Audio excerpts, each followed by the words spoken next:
Ini, what can you tell us? Give us a situation report from your polling unit.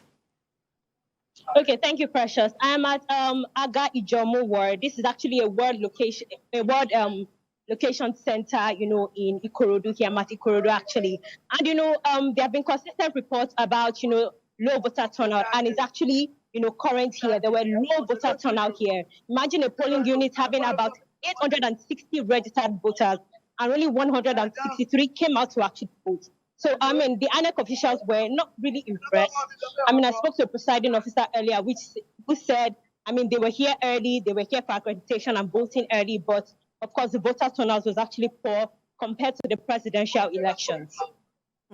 Did you speak to any of the voter? Because most of these people who are not turning out to vote are also relatives of those or friends of those who are turning out to vote. Did you speak to them to find out why the other people who they know are not turning out to vote?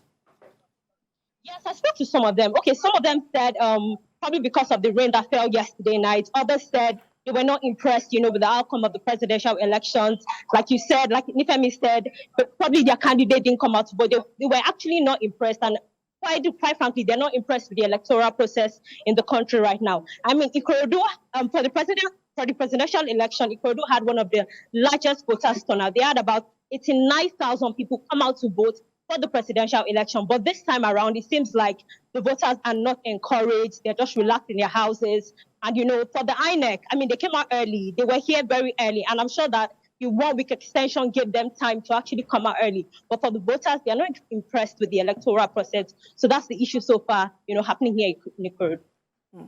Also talk to us about the security situation there. This is Lagos. We always see the heavy presence, especially for the presidential election. We saw the heavy presence of security personnel.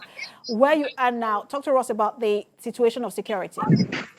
Okay, so I can tell you there's heavy presence of security. We have gone to about 20 polling units in Ikorodu, and on our way, there's always, a military and a security official stopping us, telling us to show them our ID card. Basically, they are here in every polling unit I went to. There were security officials there, guarding the ballot boxes, guarding the voting area, and of course, the voters were here. So basically, they just went in to cast their votes, came out, and of course, those that wanted to stay for sorting and counting, of course, stayed at least 300 meters away from the voting area. But I can tell you there was heavy presence of security officials here.